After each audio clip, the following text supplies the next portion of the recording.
पहला क्वेश्चन आपके सामने आ रहा है कि विश्व में जनसंख्या के असमान वितरण को प्रभावित करने वाले कारकों पर प्रकाश डालिए कि वो कौन से कारण हैं जिस वजह से विश्व में जनसंख्या का जो वितरण है वो असमान रूप से हुआ है। अगर आप एशिया को देख लेंगे तो एशिया में पूरी दुनिया के लगभग 60% जनसंख्या एशिया में निवास करती है। बाकी 6 जो महाद्वीप हैं उसमें मिलाकर के 40% जनसंख्या निवास करती है पूरे वर्ल्ड की।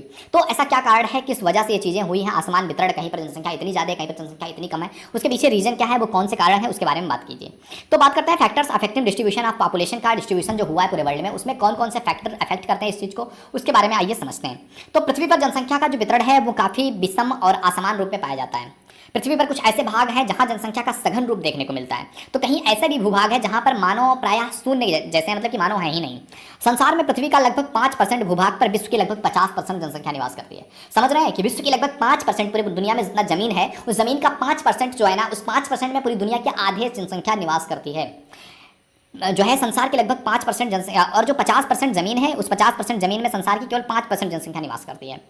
गार्नियर महोदय के अनुसार पूरी दुनिया में संसार का लगभग 86%, पूरी दुनिया में संसार का लगभग 86% तथा नई दुनिया में लगभग 14% जो है जनसंख्या निवास करती है। पुरानी दुनिया मतलब पुराने समय से जहाँ पर लोग रहे चले आ रहे हैं वहाँ पर जो है 86% रह रहे हैं, और जो नई दुनिया नया नया एक्सप्लोर किया जा रहा है वहाँ पर केवल 14% जनसंख्या रहती है। और संसार की जनसंख्या का सबसे जो अधिक भाग है वो एशिया महाद्वीप के दक्षिणी पूर्वी प्रदेशों में है। एशिया का भी दक्षिणी पूर्वी क्षेत्र में दुनिया की सबसे ज़्यादा जनसंख्या बसी हुई है, जबकि लैटिन अमेरिका हो गया, अनेक अफ्रीकी देश हो गए, अनेक क्षेत्र हो गए, उत्तरी अमेरिका, यूरोप, यहाँ पर प्रायः जो जनसंख्या है वो काफ़ी कम है। जो है संसार में जनसंख्या के विषम जो वितरण हुआ है उसके पीछे कई सारे कारण हैं, जिसमें पहला आता है आपका, ये भी एक बहुत बड़ी भूमिका निभाती है कि कौन सा जगह कहाँ पर है, यानी कि किसी प्रदेश की स्थिति वहाँ की जनसंख्या के लिए काफ़ी अधिक घनिष्ठ है कि वहाँ पर जनसंख्या निवास करेगी या नहीं करेगी। यदि हम विश्व की जनसंख्या को मानचित्र पर देखने का कोशिश करें, विश्व की जनसंख्या को हम मानचित्र पर समझने की कोशिश करें कि विश्व की जनसंख्या कैसी है, कहाँ पर है, तो पाएंगे कि विश्व की जो जनसंख्या है वो नदियों की घाटियों और समुद्र तटीय पेटियों पर ही स्थित है, क्योंकि यहाँ प्रायः जो है वो सम जलवायु, समतल धरातल, कृषि, उद्योग, परिवहन, व्यापार, इन चीज़ों के लिए जो परिस्थितियाँ वो अनुकूल मिलती हैं। और भारत की जनसंख्या विकास का महत्वपूर्ण कारण जो है वो उसकी भौगोलिक स्थिति ही है। इसी कारण से इसी प्रकार यूरोपीय देशों की विकास, उनकी केंद्रीय देशों की विकास जो है उनकी केंद्रीय स्थिति के कारण ही हो पाया है। दूसरा कारण है जलवायु। पहली थी स्थिति की कहाँ पर कैसा जमीनी स्तर है, दूसरा है जलवायु।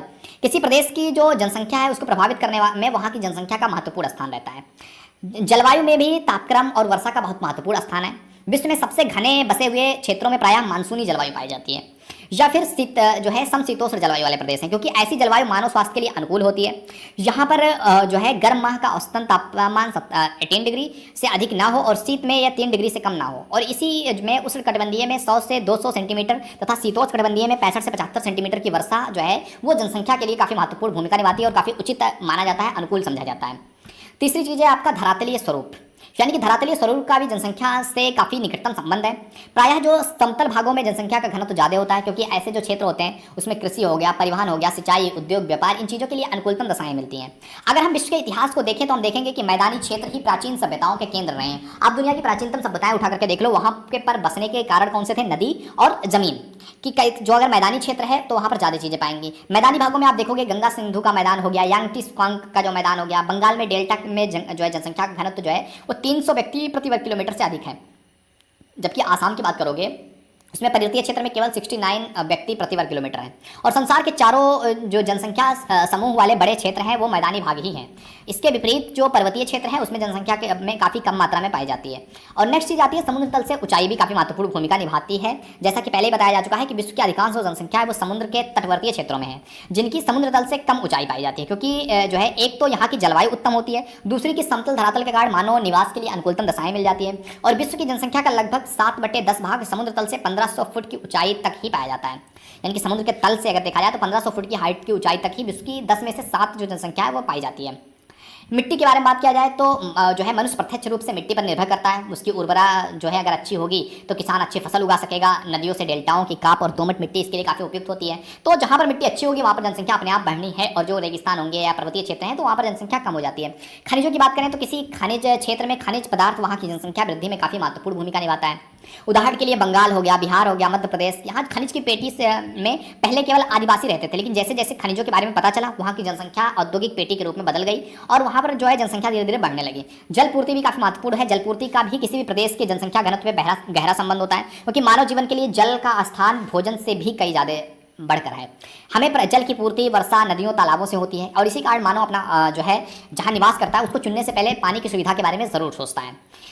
जो है गंगा सिंधु हो गया, दजला फरात की नदियाँ हो गई, नील हो गई, नदियाँ हो गई, यहाँ पर विश्व के किनारे सबसे ज़्यादा जनसंख्या पाई गई है और पुरानी से पुरानी सभ्यताएं यहीं पर जन्म ली हुई हैं नदियों के किनारे। क्यों? क्योंकि पानी की उपलब्धता मिल पाती थी। वनस्पति और जीव जंतुओं के बारे में बात करें तो जो है प्राकृतिक वनस्पतियाँ और जीव जंतु भी किसी भी स्थान की जनसंख्या को बहुत प्रभावित करते हैं। उदाहरण के लिए यदि हम सघन वन है कहीं पर तो वहाँ की जनसंख्या का घनत्व कम होगा। नागालैंड, मिजोरम, अरुणाचल प्रदेश में जनसंख्या क्रमशः 47, 23 और 7 है, जबकि प्रति वर्ग किलोमीटर, जबकि उत्तर प्रदेश में 377 जनसंख्या है प्रति वर्ग किलोमीटर में। तो इस भिन्नता का, ये 1981 के जनगणना के अनुसार है, तो इस भिन्नता का प्रमुख कारण जो है वो वनस्पति और जीव जंतु हैं। जहां अच्छे चारागाह और पशु हैं वहीं पर लोग रहना पसंद करते हैं।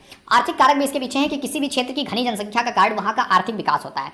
जो क्षेत्र आर्थिक दृष्टि से अविकसित होते हैं वहाँ पर जनसंख्या कम होती है। आर्थिक कारकों के क्षेत्र विशेष को उद्योग धंधे, व्यापार प्रणाली, प्रभावित ज्ञान, नगरीकरण आदि को है विशेष रूप से देखा जाता है और वहाँ पर विश्व की बहुत सारी जनसंख्या निवास करती है। आप दुनिया की कोई भी कंट्री उठा करके देख लो, वहाँ पर जो उसके औद्योगिक क्षेत्र होंगे जहाँ पर लोगों को कामकाज, रोजगार मिलता है, वहाँ पर लोग जाकर के रहना, निवास करना पसंद करते हैं। आप मुंबई, दिल्ली, चेन्नई, बड़े बड़े शहरों की इंडिया की बात कर लो तो जनसंख्या बहुत ज़्यादा मात्रा में वहाँ पर निवास करती है। क्यों? क्योंकि वहाँ पर उनको आर्थिक सहायता मिल पाती है, आर्थिक जो उनकी कमी है उसको वो पूरा कर पाते हैं। सामाजिक और सांस्कृतिक कारकों के बारे में बात करें तो अनेक सामाजिक और सांस्कृतिक कारक भी किसी क्षेत्र की जनसंख्या वृद्धि में सहायक होते हैं, जैसे कि संयुक्त परिवार, बाल विवाह, संतान उत्पत्ति, धार्मिक कृत्य, पैतृकता के निकट, भाग्यवादिता, बहु परिवार नियोजन में विश्वास न होना। ये भारत, चीन और पाकिस्तान आदि देशों की जनसंख्या में बढ़ने के पीछे इन रूढ़िवादी जो मान्यताएं हैं, इन धार्मिक परंपराएं हैं, इनका काफी बड़ा हाथ रहा है।